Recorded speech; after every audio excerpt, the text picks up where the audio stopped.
Coming up on today's show, we'll be talking about the future of Star Wars movies. We'll be going through all the week's biggest releases, including Everything, Everywhere, All at Once. And we'll be talking about TikTok.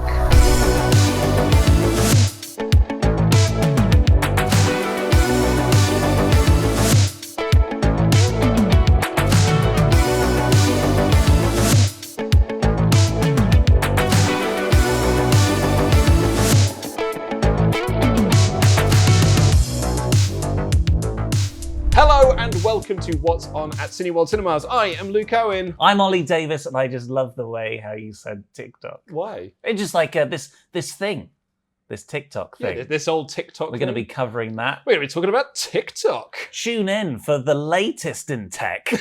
Tech Talk. Tech Talk, Tick Tech. Later. Yes, but first, let's talk about Star Wars. Welcome back to the podcast, by the way. Thank you very much. Wonderful to have you back on the show. It's good to be here.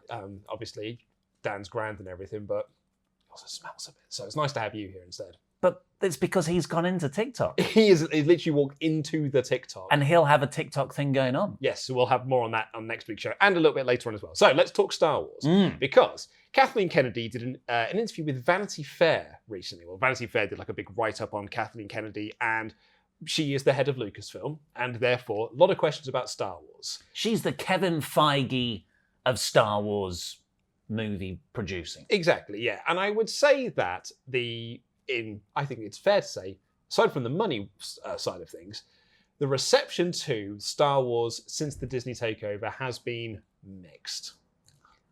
People didn't quite get on with Rise of Skywalker.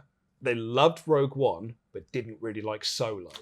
And we don't really know sort of like what that means is next for Star Wars movies. They definitely had a plan. It seemed that their plan was... I do think they did. They did have a plan. It just didn't. They didn't stick to it. No, I think it's just what JJ does. They had a plan the way DC has a plan. It's just going to get revamped every couple of years. It's the plan for now until a new plan comes along.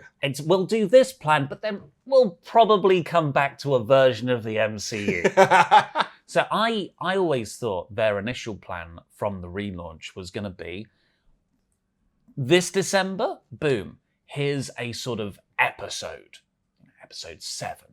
Then in the interim years, you'll get the sort of anthology movie, which we got with Rogue One, and then... That's what it was called, a Star Wars story. And those would be the sort of standalone stories elsewhere in the verse, and you'd see out this trilogy, and you would own December. That was a big thing a few years ago where certain franchises would own the month. So, it's December, it's Christmas time. The tradition for the family is we go to the cinema and we watch the new Star Wars movie. Mm-hmm. But then the anthology movies weren't as smooth production-wise as they could have been. Yeah. They were pushed back, they lost that December month.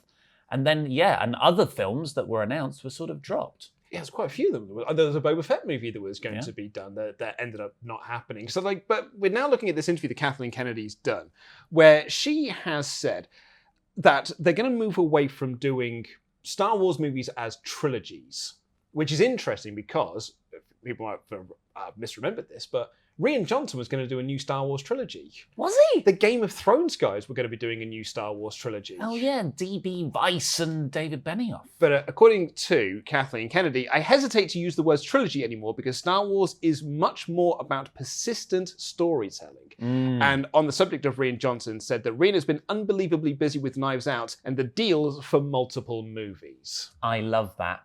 That's such producer business talk. We're not doing stories, we're persistent storytelling. Persistence. We're going to get a movie out every year. I don't care if you don't like it, it's persistent. But I think that could be quite exciting for the Star Wars franchise moving forward, because what Marvel have done is they have blown out this whole model of you have a story to tell, make it a trilogy, which Star Wars arguably invented all the way back. I can't think of any franchise defined trilogies before then. You just get series of films, James Bond films, Godzilla, serial films, Godzilla. But then, Lord of the Rings, Back to the Future. Back to the Future. Terminator for a bit. Terminator, keep them coming. The Godfather. The Godfather, the Batman Dark Knight Rises trilogy. Yeah. There's so many of them, which it's kind of feels outdated now. The new mold seems to be, you make films in a universe, all interconnecting, and you don't have episodes because that implies one linear strain. You have just these standalone movies. Yeah, I was actually delighted to see that Kathleen Kennedy did not use the word multiverse when talking about this, because that's the new favourite buzzword of the moment. Well, is Star Wars a multiverse in the MCU? There was something in... Someone said that it's not a spoiler for Doctor Strange, where they said, I think there's a Star Wars thing there. And I was like, that's the last thing that the MCU needs, is to also be part of the Star Wars universe. The other quote that she had, though, was about the other Star Wars movies that we do have upcoming, that we do know of. The first of which is the untitled Star Wars movie from 1917 writer Kirsty Wilson Kent and Thor Ragnarok's Taika Waititi, and that will hit theatres prior to Patty Jenkins' starfighter action-adventure movie Rogue Squadron, which is set to be released in December next year. So, I mean, looking at that lineup, I can't see the Taika Waititi movie coming out before that one does. Well, that's 2 movies next year. But I mean, I kind of agree with what you're saying there. What you don't want to do with Star Wars now is just release loads of them. But we haven't had one for a while. Marvel release 3 to 4 sort of tentpole blockbusters a year. But that was off the back of a success and sort of demand for it. I would say there's always... I would say at this stage in the Star Wars brand, there's as much interest in more Star Wars movies as there was... Phase 2 of Marvel. I think, personally for me, if I was Kathleen Kennedy or if I was a head of Disney or anything like that, I would say, let's test the waters. We've had a mixed reception thus far. Let's release one of these now, see what happens. Then we can move on to the next one. Granted, that's not the way that producers tend to work. It's just like, what are we going to release next? What's the next one? Do another one. Funnily enough, it does feel a bit more like the recent years of DC approach, which is let's just treat these things as standalone movies, kind of loosely connected. And you get those really nice, almost auteur takes, like the Batman, like Joker. And Star Wars Lucasfilm tried the let's have an auteur on every movie. And it did not work out for them. That's why they went to Ron Howard. Yeah, they got rid of those auteurs generally very early in the production process. Safe hands, Ron. But so was Phase 1 of Marvel. Yeah. You didn't want people stamping their unique vision when you're still trying to establish a house style. Yeah, just make the movies we want you to make. Yeah. But now we've done those 5 years of the Star Wars relaunch. Now is the time to bring in like the people like Taika Waititi to give it more of a distinctive feel. And I think you might be onto something there, particularly because I think Rian Johnson was a guy who tried to put his stamp onto Star Wars with The Last Jedi. I think he's a director that tried to subvert the Star Wars narrative and try and do something different with it. And what happened was some people really, really liked it and some people really, really hated it. It is either your favourite Star Wars movie or it's your least favourite Star Wars movie. I don't think anyone's ever put it in the middle. So I think it'd be so interesting to see what happens now. Like a Taika Waititi, for example. I mean, Thor Ragnarok is a lightsaber away from being fairly Star Wars anyway. So like I'd be very curious to see what he would do. If you could pick one, you know how we're sometimes like, what superhero would you make a movie out of? What film would you like to see? What story would you like? Well, that's the thing I think with Star Wars is I'm agreeing with what Kathleen Kennedy was saying earlier. Is like moving away from the Skywalker saga. Like, let's not try and focus on that because I think that people are a bit tired of that. We've done that with 9 movies, so let's try and do some other things. But I'm also of the opinion I don't really want to see existing characters being done. Like I didn't need to see a Han Solo movie. I really liked Rogue One because it was characters we don't know. You're getting introduced to new characters. That's kind of what I would like to see now. Like I don't need to see a Bosk movie. I don't need to find out about Owen on Tatooine. Like I just need to. I would like to see some new characters introduced into this world. I agree, new characters, but for me, sort of what Marvel started to do, which is new genres.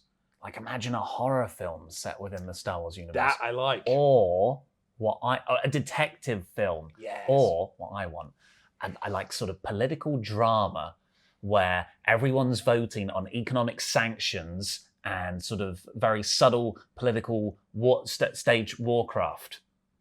Yeah? Yeah, it's an episode 1 joke, right? Oh, yeah. This week's big release, it's now in its full release. We had a limited release last week. Everything, Everywhere, All at Once. I still have not seen it, even though I've actually had opportunities to go and see it, and I haven't quite been able to because of family and this, that, and the other. But every person I've spoke to who has seen it has said, like, oh, you should 100% go and see this movie. We've got 2 people in the office right now behind the camera who loved it. Yeah. Exactly. We've also had, I've got just a thumbs up over there. Brian, one of our other writers, loved it as well. I said it was one of his favourite films of the year. Dan Layton has seen it and he really loved it as well. It's like, I feel like everyone I've spoken to, it's like this and Top Gun Maverick. The people I've spoken to who've seen Top Gun Maverick are like, these are the films of the year. That's so nice to hear. Well, obviously Top Gun Maverick is a very good version of here's something you've seen before. But I feel like with The Northman from last month and Everything Everywhere All at Once, these are like fun, high concept art house movies that are getting wide theatrical releases. And I love to see that it's getting this big theatrical release as well, because cinemas tend to be dominated by your big tentpole movies and stuff. And this is a movie that has just gained groundswell of support, and it's groundswell of support, sorry. So I'm really, really pleased. We've also got tickets available for Firestarter, Father Stew, Doctor Strange in 4DX, 3D, ScreenX and IMAX. Downton Abbey, The Lost City and Fantastic Beasts. I said last week, Everything Everywhere All at Once was going to be my pick of the week, but I was trying to save it for this week because it's now in its wider release. So I think I'm just going to have it as my pick of the week again. But do you have anything different? Doctor Strange keeps just coming back in my head. Mm-hmm. I've seen it for a second time now. Yeah? I've seen it for a second time, and I actually enjoyed it more the second time because, like, things now. Like, I just got to go in there and just sort of like, and actually basically go like, did I really enjoy this movie, or was I just sort of like wowed by it? No, I actually did really, really enjoy it. Yeah, I think it's just the sort of nightmarish Sam Raimi visions that have somehow gotten under my skin, and they'll just like flash in my eyes during the day. Ooh. So I don't know what that means. Tickets are on sale now for Top Gun Maverick, available in 4DX, ScreenX, IMAX and Superscreen and VIP, as well as Jurassic World in 4DX, 3D, IMAX, Superscreen and VIP. Now, we could talk about Jurassic World now, but do you want to talk about Top Gun Maverick first? Well, I've heard that it's got insanely good reviews. It's like up at the 100% mark on Rotten Tomatoes. The trailers look banging. Like, I was surprised how sort of emotional I got when I saw the trailers in IMAX. And we're actually going to have an interview next week with 2 of its stars, Joe Kosinski and Miles Teller, who, I love Miles Teller. They are creating little paper airplanes and having a competition who can build the most paper airplanes during the interview. That's good. Did you know, have you heard of, obviously, in our great country, it's the Jubilee coming up. And like the coverage of it, some of it's hosted by Alan Titchmarsh. Do you know who else is hosting part of the Jubilee coverage? Richard Madeley. Tom Cruise. What? Yeah, really? He's hosting like a quarter of the day. What? Well, got a movie to promote, I guess. It's going to be a weird tie-in. And I guess for the flyovers. It's like, and now, here's the trailer for Mission Impossible 7. Right, but here's something that's very, very exciting, because you and I, Ollie, we're so young. We're so on the cutting edge of technology and social movements and stuff. Cineworld have got a partnership with TikTok.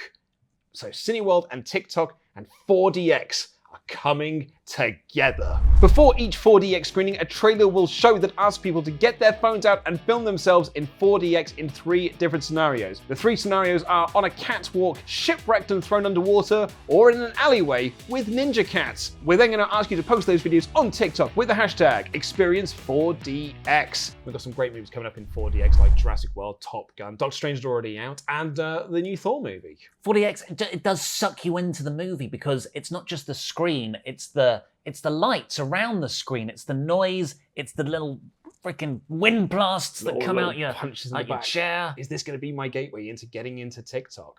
Ninja cats. Meow. And lastly, we have tickets on sale for NT Life's performance of Straight Line Crazy on May 26th and Prima Facie on July 21st. But that's all we've got time for on this edition of What's On at Cineworld Cinemas. Please do click the links in the video description down below to check out any of the movies that we have talked about today. And if you enjoy these two idiots waffling back and forth about other waffle, check out the audio podcast version of this show, available on all podcast platforms. Until then, I have been Luke Owen. I've been Ollie Davis. And that's What's On.